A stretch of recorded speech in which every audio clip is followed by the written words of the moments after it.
নমস্কাৰ। এই মুহূৰ্তত অসমৰ প্ৰত্যেকগৰাকী জনতালৈ দিবলৈ আহিছোঁ ডাঙৰ খবৰ।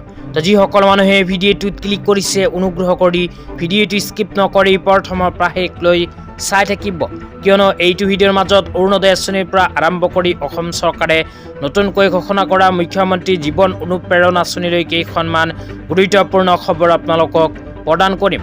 অনুগ্ৰহ কৰি ভিডিঅ'টোত ক্লিক কৰিছে যদি ভিডিঅ'টো স্কিপ নকৰি প্ৰথমৰ পৰা শেষলৈ চাই থাকিব। লগতে মোৰ চেনেলত নতুন হলে প্লিজ চেনেলটো ছাবস্ক্ৰাইব কৰি মোৰ লগত থাকিব আৰু ভিডিঅ'টো ভাল লাগিলে অনুগ্ৰহ কৰি শ্বেয়াৰ কৰি দিব। তো বলক ভিডিঅ'টো আৰম্ভ কৰি আজি প্ৰথমটো গুৰুত্বপূৰ্ণ খবৰৰ বিষয়ে বিস্তাৰিত জানি লওক।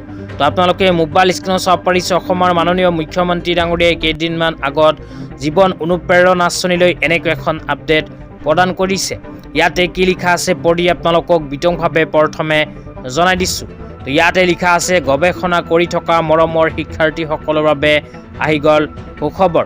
তোমালোকক কথা দিয়া মতে গৱেষণাত সহায়ক হোৱাকৈ জীৱন অনুপ্ৰেৰণা আঁচনিৰ সাহায্য ৰাখি 11 ফেব্ৰুৱাৰীত বিতৰণ কৰা হ'ব। তোমালোকে গৱেষণা কাৰ্য সুচাৰুৰূপে চলাই ৰাজ্যৰ শৈক্ষিক উত্তৰণৰ একোজন আগ্ৰণী সেনানী হোৱা আমি এনেকৈয়ে সদায় আছোঁ তোমালোকক উৎসাহ যোগাবলৈ। ইয়াতে উল্লেখ কৰা অনুযায়ী অসম চৰকাৰে গৱেষক শিক্ষাৰ্থীসকলৰ বাবে ঘোষণা কৰিছিল এক বিশেষ আঁচনি। আঁচনিখনৰ নাম হ'ল জীৱন অনুপ্ৰেৰণা আঁচনি।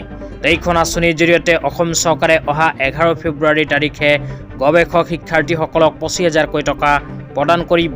তেতিয়া আপোনালোকক দিবলৈ আহিছোঁ আজি দ্বিতীয়টো খুবেই গুৰুত্বপূৰ্ণ খবৰ। অনুগ্ৰহ কৰি ভিডিঅ'টোত ক্লিক কৰিছে যদি ভিডিঅ'টো স্কিপ নকৰি প্ৰথমৰ পৰা শেষলৈ চাই থাকিব। আজি দ্বিতীয়টো গুৰুত্বপূৰ্ণ খবৰ হ'ল অৰুণোদয় আঁচনিলৈ। তো যিসকল মহিলাই চলিত জানুৱাৰী মাহত অৰুণোদয় আঁচনিৰ টকা পোৱা নাই সেইসকলে অহা 10 ফেব্ৰুৱাৰী তাৰিখে অৰুণোদয় আঁচনিৰ টকা লাভ কৰিব নেকি, এই বিষয়ত আপোনালোকক বিতংভাৱে জনাই দিম। অনুগ্ৰহ কৰি ভিডিঅ'টো চাই থাকিব। অসম চৰকাৰে অৰুণোদয় আঁচনিখন আৰম্ভ কৰাৰ পিছত প্ৰতি মাহৰ 10 তাৰিখটো পেঞ্চন আৰু অৰুণোদয়ৰ দিন হিচাপে ঘোষণা কৰিছিল। তো প্ৰতি মাহৰ 10 তাৰিখতে অসম চৰকাৰে অৰুণোদয় আঁচনিৰ লগতে আৰু কেইখনমান আঁচনি টকা লাখ লাখ মহিলাসকলৰ বেংক একাউণ্টত প্ৰদান কৰিছিল। কিন্তু চলিত 10 জানুৱাৰী তাৰিখে অসম চৰকাৰে অৰুণোদয় আঁচনি 1250কৈ টকা প্ৰদান কৰা নাই আৰু অহা 10 ফেব্ৰুৱাৰী তাৰিখেও অসম চৰকাৰে অৰুণোদয় আঁচনি টকা প্ৰদান নকৰে। তেন্তে কেতিয়া প্ৰদান কৰিব, এই বিষয়ত অসম চৰকাৰৰ ফালৰ পৰা কেইদিনমান আগত এক বিশেষ আপডেট প্ৰদান কৰিছিল। সেই আপডেটত কি লিখা আছে আপোনালোকক বিতংভাৱে এতিয়া পঢ়ি শুনাই দিম। অনুগ্ৰহ কৰি ভিডিঅ'টোত ক্লিক কৰিছে যদি ভিডিঅ'টো স্কিপ নকৰি প্ৰথমৰ পৰা শেষলৈ চাই থাকিব। লগতে মোৰ চেনেলত নতুন হ'লে এনেকুৱা নতুন নতুন ভিডিঅ' সকলোতকৈ আগত পাবলৈ প্লিজ চেনেলটো ছাবস্ক্ৰাইব কৰি মোৰ লগত থাকিব।